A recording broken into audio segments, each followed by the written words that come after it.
Hello everybody and welcome back to another episode on the Hermitcraft server. Today is double upload day. This is the second episode, and if you missed the first one, we were up on Avalon working on the mob spawner. We built a jungle biome over there, that was really cool. So go back and check that out if you missed it. But this episode we're going to start off by working on the industrial smelter again. This thing kind of came to a bit of a standstill because of the way... A standstill. Yeah, the way that the items were being distributed into the hoppers was pretty strange, and I kind of gave up at that point and was awaiting your feedback to find out what to do, see if anyone had any ideas. And Red Eyes left a comment on my video, and then he started talking about it in the Hermitcraft chat, and it was really apparent that it had really sparked his curiosity and he wanted to find out, how this was working. So he was talking about it in the chat with Dinnerbone. And then he put out a really cool video, so you're going to see one of those video things. If you want to click on that, you can go check out his video. He done a really cool bunch of testing and an explanation of how this works as well. I'm going to explain to you why they distribute the items in such a strange manner, but if you want to know in better detail, because he'll do a better job of explaining it than me, then just go and check out his video. So the way it works is every 8 ticks, the minecart chest, oh, you see my mouse doing the wobble there, it can then distribute an item into one of these hoppers. So when it's going along, it's only on the 8th tick, so it's like 8th tick like that, and then it will just distribute it in what seem like random places, but they're not. Now the problem with this is that it's not technically predictable, because if your game lags or if it slows down or something like that, the ticks aren't always constant, so it means it can throw a pattern out of sync. So you could possibly set up a line like Red Eye showed in his video, where you have hoppers in the correct positions and it goes along and distributes them into those each time. But yeah, as soon as those game ticks go out of sync, it could throw the pattern out of sync, and then yeah, all hell breaks loose, but not really. So there's been a lot of ideas on the video on how we can improve this. And one of them that I really liked was that we should put down hoppers at every point, but what we should do is have one here that points into that one. And do you know what, if space wasn't an issue, we could have one on either side, so we could have 3 hoppers for every furnace. But if we do that, we're going to double the amount of items that we can intake, I think. Maybe if a minecart is over both blocks, it could still take it in, which would be interesting, because when the minecart is just on this block alone, that's a very small amount of time compared to where it's over both of these and just on the hopper. So it's quite likely that adding in the extra hopper might not make too much of a difference if it works like that. So we're going to do tests to find out if that's going to be any good. So what I'll probably do is put a bunch of items in our chest, send it round, figure out how many it's putting into each one, and then do the same test again except with the extra hoppers and see if it puts them in quicker. And yeah, that's pretty much it. Now I have another idea as well. Up here we could put down a line of redstone and control the powered rails. And what we could do with that line of redstone is turn off the torches, so we could have a clock and we can make these blink, which means when the minecart goes along, it gets sped up and slowed down again, so it sort of stagger along like this. And if we can do that and get it to go over this, sorry, not quickly, if we can get it to go over these tracks slowly, then it might do a better job of evenly distributing the items, or at least getting more into the first hoppers that it passes over. So one thing about this and the idea of splitting it up completely evenly is that makes more sense if you had, a small amount of items that you wanted to smelt quickly, then having them distribute evenly would be really good, because it would do that exactly. But this is going to be used for bulk amount of items, so I might have a whole double chest of cobblestone that I want to smelt into smooth stone, and then it doesn't really matter if it distributes it all evenly, because it's got so much to do. Yeah, that it doesn't really matter. You know what I'm talking about there. So anyway, enough talking. We're going to do the first test, and then I'm going to replace all of these half slab with hoppers and do the same test again. At last, the test has finished. It took a bit of time, that did. And there are also some cows in this cow breeder that were annoying me, so I killed them. I'll take the rest of that down in a moment. But here are the results of the test. We've got 36 on the first run and 38 on the second. The second run was where we had the extra hoppers in. And that's just for that one. Then 24 and 35, 36 and 29, 24 and 27, 36 and 30, 25 and 27, 36 and 32, and 35 and 34. And so I was trying to think about how I can make use of these numbers, but I'm not really sure that I can. But the one thing I did think is, what if we took the highest number and the lowest? You can see here 36 to 24 was the highest and lowest on the first run, and 38 to 27 is just an increase of no, the difference is just one block less. So basically what I'm saying is I don't really know how to make use of these numbers. If I were to add them all up and divide them, then I'd get the average, which would be the same on both of them. So yeah, I'm not really sure. I think if you were to input these numbers into a graph of some sort, that would be the way to, you know, pull some data out of it that's useful. But either way, the difference isn't that big. It does seem like it's more evenly distributed when you have two of them, which would make more sense as well. But at the moment I'm not really sure what to think about that, so I'm going to move on to the next thing, which is making a clock for these redstone torches up here, so we can make these blink, and that minecart is going to travel along at a slower pace, hopefully. Although I do have the feeling I might have to replace all of these normal rails with powered ones to make that work, but I'll soon find out. And I've got a little story for you that was quite funny. I wanted to make a crafting bench to make some signs, and so I went to make some with this jungle wood. I had a stack of the logs, and then I divided them all into the wooden planks. And yeah, I couldn't make a crafting bench. Now what's weird is, after I found out I couldn't make one, I don't know what happened to those extra 4 planks, but they weren't in my inventory, they weren't on the floor, I lost them or something. So anyway, I found this crafting bench over here, and then I went to make some sticks. And look at that, you can't even make sticks.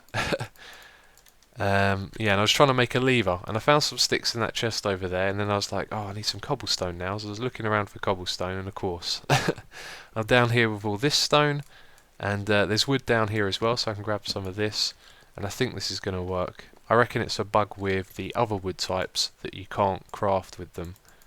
Yeah, you see that there's some sticks there. So I imagine with birch and spruce, yeah, you're going to have the same problem. So I'll do that when I go back to my storage area and find out later on. But right now I'm going to do the clock with the redstone torches. At the moment I'm thinking this doesn't look like the best of ideas, and that's probably just because we have pad rails every other at the moment. Now, if it's off when it leaves the pad rail, it could end up getting stuck on the one next to it, but we'll find that out in a moment. But one of the things that I wanted to do here was make it so the pad rails were on a lot more than they are off, and at the moment it seems like they're on and off for about an even amount. And the way that I wanted to achieve this was to have a clock like we have here, and then a monostable circuit. So when the signal changes, we have the delay from the repeaters, so the output is on for longer than it is off. But I think we need extra repeaters to make that happen. So if I change it like that, you should be able to see, there you go, they're on for a lot longer than they're off. And when I had it set up like that a moment ago, they weren't always blinking off. And if you just take a moment here to look at the powered rails, it's actually really inconsistent in the way that they change. Yeah, look, just look at them. And for about 3 in a row there, that was the only one to change, and on the third time that one changed with it. So I'm not sure if that's like a visual thing. They could be actually going on and off, or it could be a server latency thing. But it doesn't look like a very consistent way of doing it. So I wanted to expand this a little bit. So I've got some repeaters and redstone. Let's add one extra one for now and set this one to the... Oh, it's already on full delay. We would need that to be a repeater. There we go. And then we've got room to put in extra ones here as well. And I've run out of redstone, how predictable. So let's grab a block. This is why I like the ender chests so much. Just keep a stack of those redstone blocks in there, and if ever you need some more, you can just go down and get some. Okay, let's head back up. Right, so put that there.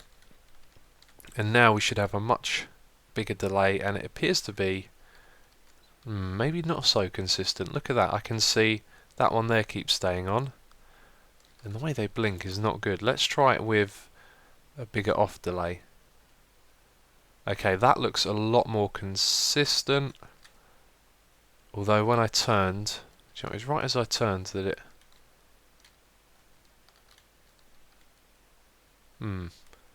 Actually, I'd say that seems pretty consistent. I was just wondering then, was it because as I turned, you know, the world was rendering or something, that it looked like for a split second they didn't change, but do you know what? I don't think that matters. Let's increase the delay a little bit.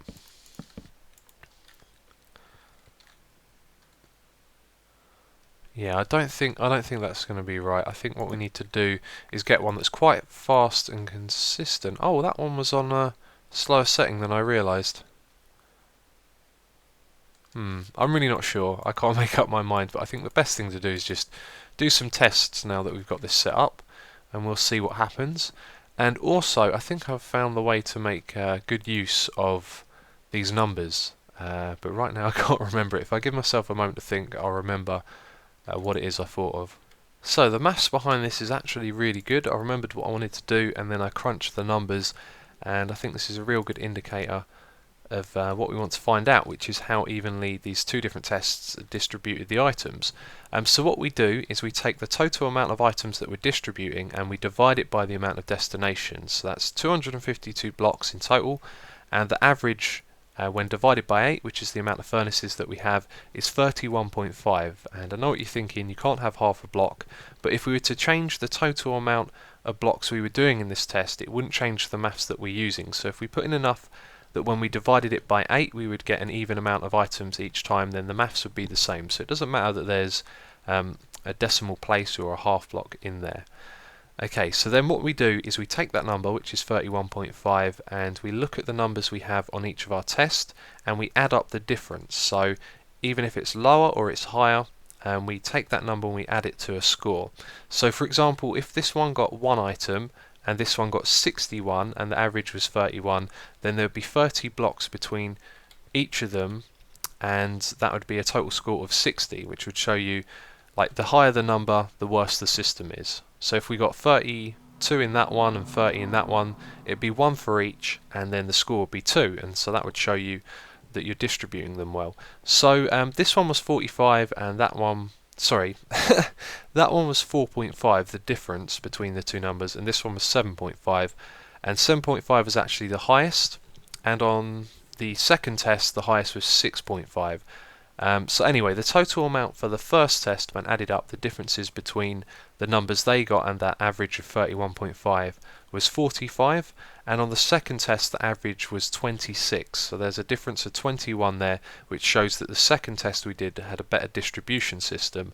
And also on that one the highest difference was 6.5, which is one less than the test before, but the lowest one was this one over here, which is 32. That was just 0.5 off of the average, which would be impossible to do because we're dealing with full numbers.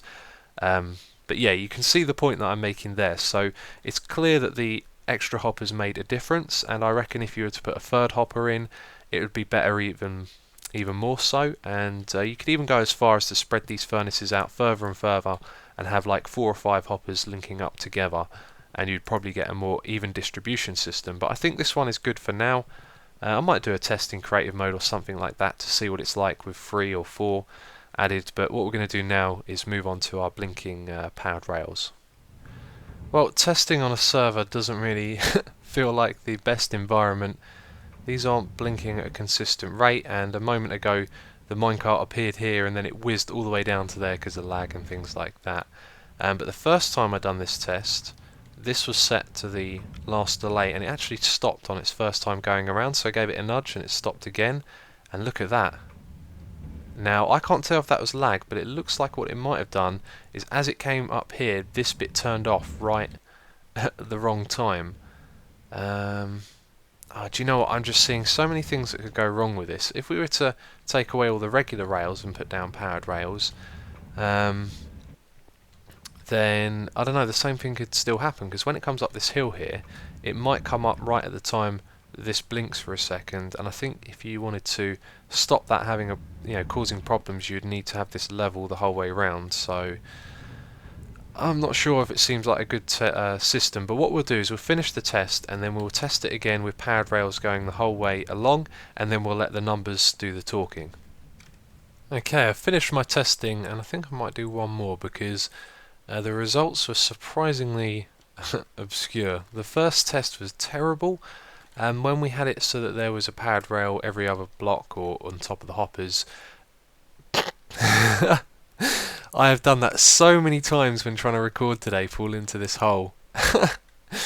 Yeah. Oh, what was I saying? Yeah, the first test where the powered rails were on top of the hoppers, every other block, the test results were terrible. I didn't even write them down. This one had like 60 in, this one had 20, they had 20, 40, 60, 20. It was really poorly divided up.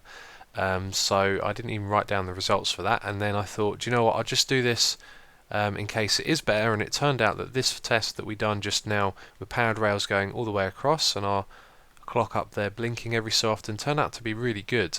The highest difference was 4.5 and the lowest was 0.5, which occurred 4 times.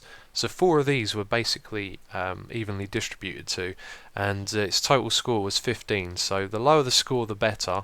I'm going to do the same test again and see what score we get, and then I think I might start playing around with this up here and changing the settings. But the problem is, all of this testing is really tedious. Actually, at the moment it won't be because I'm not changing everything, but before, where I was changing everything, every time I'd remove a block or a powered rail, the hoppers would suck them in, and then I'd forever be walking around checking all of the hoppers, checking the furnaces, pulling items in and out, and yeah, that was just taking me a long time. So depending on how much time I have left will determine how many more tests we can do, but I'm going to do one more of the same right now, and then I'm going to change the clock to something that I think would be better to test with, or could possibly improve the performance, and then see what happens. So I think our testing is going really well. The first test that we did, we got a score rating of 45. That's my little maths thing, I'm calling that a rating now.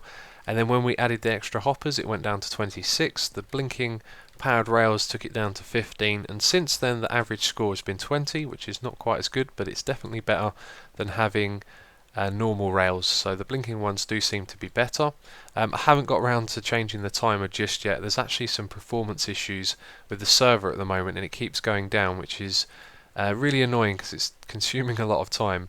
But anyway, the one thing that I've observed with doing these tests is that the distribution is really good. These are always just 1 or 2 blocks off of the 31.5. Obviously it's always going to be half a block off. But this one here is always got around 40 planks in, and the one down the end here always has less. You can see this one has 26, and then that one's got 31, which is really interesting because, as well as the whole every 8 tick thing, it's also got something to do with position and chunk alignment. So that could mean that if we were to move this exact same setup over by 1 block, then we could have completely different results. But my theory is, this one being at the front, the way the minecart comes up here, I think that, I don't know, somehow this is allowing it to have more time to drop the item into this hopper here. So what I want to do is one final test on this. I'm going to raise this up 1 block, and so it's at a level with the track like the rest of it is, and then we'll see what happens. Okay, I've done some more testing. I didn't actually write my results down and I've started to forget them, but I've done like 2 or 3 tests with the setting that we had before I changed any of this, and we got, I think it was a rating of 14 and then 10 and 11, which is really good. That was good to see. And then I went up here and I changed this. I went from the default setting, which was this and this one on 1 tick, the default setting there, and what I did is I reduced this one by 1 tick, so this blinked more often, and the test wasn't as good. I think it was like 15 or 16, so I decided that I'd come back up and that I would change it so that we have more time between each time it blinks. So I've added an extra tick on this one, and this one's back on the full setting, and we have just had a very good test, and our score was 9, which is the best one we've had yet. Now my plan actually after we've done that was to do a test with a lot more materials, but I want to test this one again because we got a really good score. So what I'm going to do is put in a lot of items into that. I think I'm going to put in like 512 because that divides by 8, and we'll do one big test with it on this setting, and then we'll go back to the one that we've been testing on before, and we'll see which one is best, and then that will probably help me make up my mind. Okay, so I finished testing. The last one that I did had a very good score of I think 10 or 9, I've actually forgotten, but it's the lowest one that we've had yet, although because there's 512 items, that splits up into a stack in each furnace, and when we had the 0.5 it meant that you could never have the exact amount in each one, so it's kind of distorted, that is, by that half block. But this is the setting that I've just tested it on. The one before, which was where this had an extra tick, had a very good score, the best one we've had yet probably, and now we're going to just do the last one together so I can show you how this works. Now because it evenly divides up into a stack, if there's 63 in here, that means it's 1 off a stack, so I can take that out. That's 1 point so far. And that one is 3 points off, so that's 4. And then this one has a full stack in, so when we take that out, we got 1 extra block in there, so then that's 5 points. And so that one was exact. Yeah, that's 2 short, so that's 7 points now. And that one has an extra 2, so it's 9. And then, no, that one's fine. And there you go, so 12 points in total. It would appear that the other one was best. I will probably do some more testing next time we get around to working on this, but we have made a lot of progress. It's also possible that things could change. You know, this game is always updating. We're in snapshots, and Dinnerbone's aware of how these things work. He did say it'd be very difficult to change it and make it work correctly, so hopefully we won't have to do a load of research again, but there you go. The next time we work on this, which probably won't be next episode, I like to change between doing different things. We want to come up with a better system for putting items into these chests for them to be distributed. So if you have any suggestions, just leave a comment. And that is it for this video. So as always, thank you for watching, and there'll be a link on the screen to the next episode if it's up at the time that you're watching this one. But thank you for watching, and I will catch you next time.